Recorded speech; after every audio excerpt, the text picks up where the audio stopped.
சப்பாத்தி பூரிக்கு சைட் டிஷ்ஷாக ப்ரோட்டீன் அதிகமாக இருக்கக்கூடிய சன்னா மசாலா எப்படி பண்ணலான்னு பார்க்கலாம். கொண்டக்கடலையை ஒரு 8 மணி நேரம் அளவுக்கு ஊற வச்சு எடுத்துக்கலாம். ஒரு குக்கரில் தண்ணி வச்சுட்டு நம்ம ஊற வச்சுருக்கிற கொண்டக்கடலையை எடுத்து அதில் சேர்த்துக்கலாம். இந்த கொண்டக்கடலை வேகிறதுக்கு தேவையான அளவுக்கு உப்பு, ஒரு 1/4 டீஸ்பூன் அளவுக்கு மஞ்சத்தூள் சேர்த்து குக்கரை க்ளோஸ் பண்ணிடலாம். ஒரு 4லேருந்து 5 விசில் விட்டு எடுத்துக்கலாம்.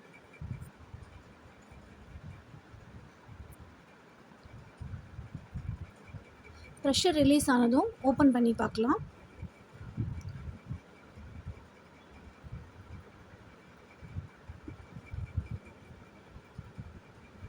கொண்டக்கடலை நல்லா சாஃப்டாக வெந்திருக்கு.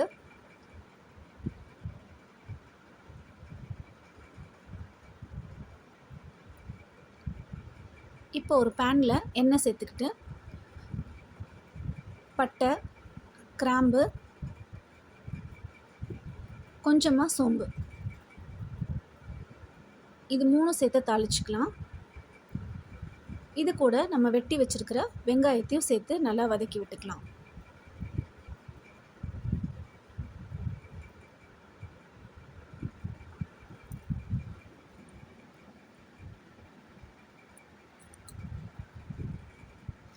வெங்காயம் நல்லா கலர் சேஞ்ச் ஆகிற வரைக்கும் வதக்கி விட்டுக்கலாம்.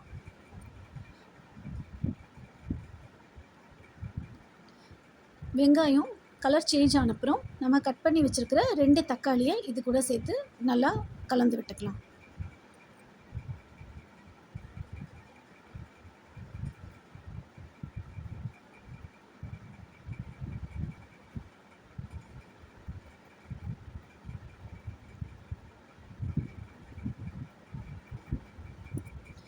இந்த வெங்காய தக்காளிக்கு தேவையான அளவுக்கு கொஞ்சமாக உப்பு, ஒரு 1/4 டீஸ்பூன் அளவுக்கு மஞ்சத்தூள் சேர்த்துக்கலாம்.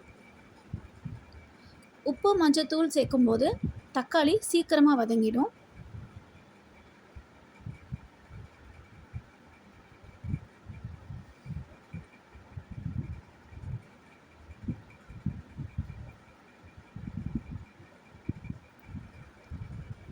தக்காளி நல்லா வதங்கி வந்ததும் நம்ம வேக வச்சுருக்கிற கொண்டக்கடலையில் ஒரு கைப்பிடி அளவு எடுத்து இது கூட சேர்த்து நல்லா கலந்து விட்டு அடுப்பை ஆஃப் பண்ணிடலாம். இதை இப்போ நல்லா ஆற வச்சு எடுத்துக்கலாம். திரும்பவும் ஒரு குக்கரில் ஒரு 3 டீஸ்பூன் அளவுக்கு எண்ணெய் சேர்த்துக்கலாம்.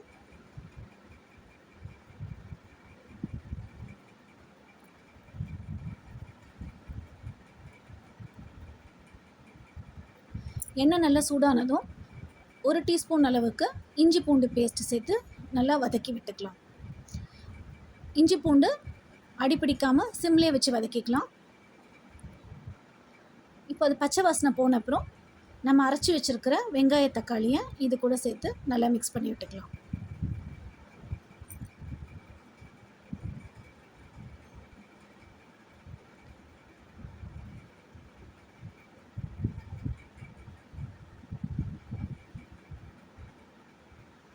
இப்போது மசாலாலாம் சேர்த்துக்கலாம். ஒரு 1/4 டீஸ்பூன் அளவுக்கு மஞ்சள் தூள், 1 டீஸ்பூன் அளவுக்கு உப்பு, 1/2 டீஸ்பூன் அளவுக்கு மிளகாய்த்தூள், 1 டீஸ்பூன் அளவுக்கு சாம்பார் தூள், உங்கள் கிட்ட தனியா தூள் இருந்தாலும் சேர்த்துக்கலாம்.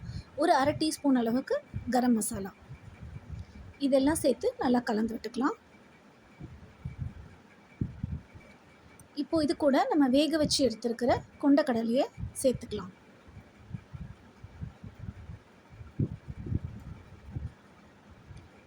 கொண்டக்கடலை சேர்த்துட்டு நல்லா கலந்து விட்டுக்கலாம்.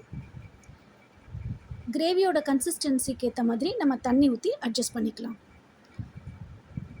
உங்களுக்கு கிரேவி எந்த கன்சிஸ்டன்சியில் வேணுமோ அதுக்கேற்ற அளவுக்கு நீங்கள் தண்ணி சேர்த்துக்கோங்க. இப்போ இந்த குக்கரை மூடி ஒரு 3 விசில் விட்டால் போதும்.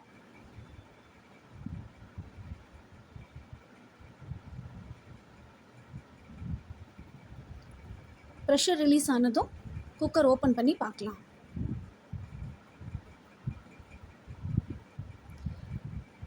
எண்ணெய்லாம் நல்லா பிரிஞ்சு மேலே வந்திருக்கு. இப்போ நல்லா அதை கிளறி கொடுத்துக்கலாம்.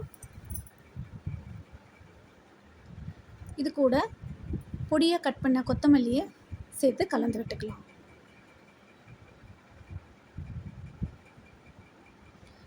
ரொம்பவே டேஸ்ட்டான சன்னா மசாலா தயார். நீங்களும் உங்கள் வீட்டில் ட்ரை பண்ணி பாருங்கள்.